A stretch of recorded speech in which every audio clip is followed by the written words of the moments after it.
Okay, we're going to get started with entering customers' data. So we're going to go ahead and click on the customer data button. Now when you first get in here, you're going to click on the add button. This will bring up another box, and we'll just go with John Smith. This will put in all the customer information. If you have an opening balance, if there's anything, if not, we'll add it in the invoice. Maybe put 8,000 in if that's what it is. I don't know what the customer will have for a balance to get started with, but typically they do not. But anyway, we'll put in John Smith, and what this is going to do is go through, and we'll put everything in from start to finish.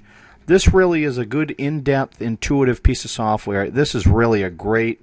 I've used several programs, like I said in the first video. This really, this will take you through every phase of setting up a customer from start to finish. So you'll enjoy this piece. This will make your life a lot easier. Now we've got the phone number for the customer. Go ahead and put all that in there and get all that set up. I don't have the fax number, email.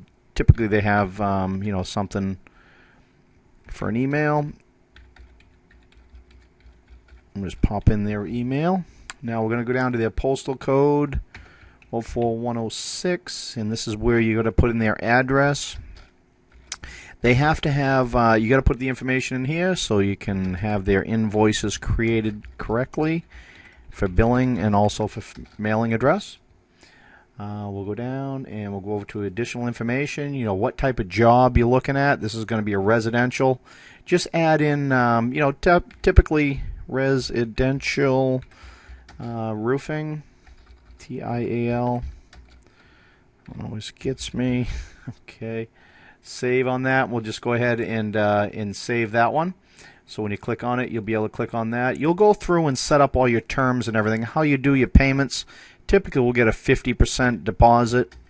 That's usually the way that I do all of my jobs. I don't like using my money for other people's jobs. Initial payment. You can go through and put whatever payment you like. Payment for materials. Typically, if you get at least the material money up front, in case something does go wrong, at least you'll if something happens to the homeowner or the job is canceled or something, at least you can cover your materials. Default salesperson. You want to add a salesperson, which would be John Anderson. We always like having the upfront money. It's good for your business and it gives you cash flow. As long as you use your money correctly and make sure you use it for the product. Now sending method. Let's see here. So if we're going to be sending probably email or any other method you'll be sending this to.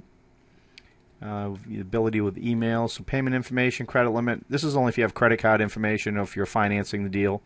Resale, additional information. Really no resale number.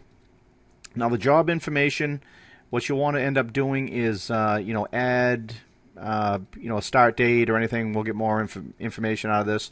And this is as of you have the calendar, so if there's a balance or anything pending. The information, which is good. Let's go down here to job information. So we're going to go to browse, see if there's anything in there that you need to add in. But I don't think this isn't pertinent on this one. Also, if you have the address, you can go down and click on the show on the Google map. This will give you the ability to be able to zoom in and take a look, at the house from the top view. I like it because it's, we get a lot of people that, they say they live in a residential neighborhood, and then you're kind of looking at everything. But I like the ability to be able to take a look from above and see if there's any other jobs around. You can look at the streets and see what type of environment it is. You can really zoom in. Google Maps are really good. They help us out a lot. Plus, you can see what it looks like or whatever the property looked like. It's off a little bit sometimes on the exact spot, but that helps out a lot. Hit the save button. That's going to load them in. What that's going to do is give you some more information. So if you wanted to add, any billing, any other contacts, so it might be Mary Smith.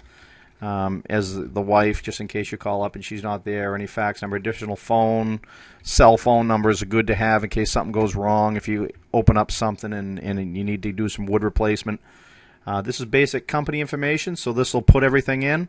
Hit the save button, it'll load it up. You've got all this in there, and we'll be using that on the next video. We'll be into the job info next.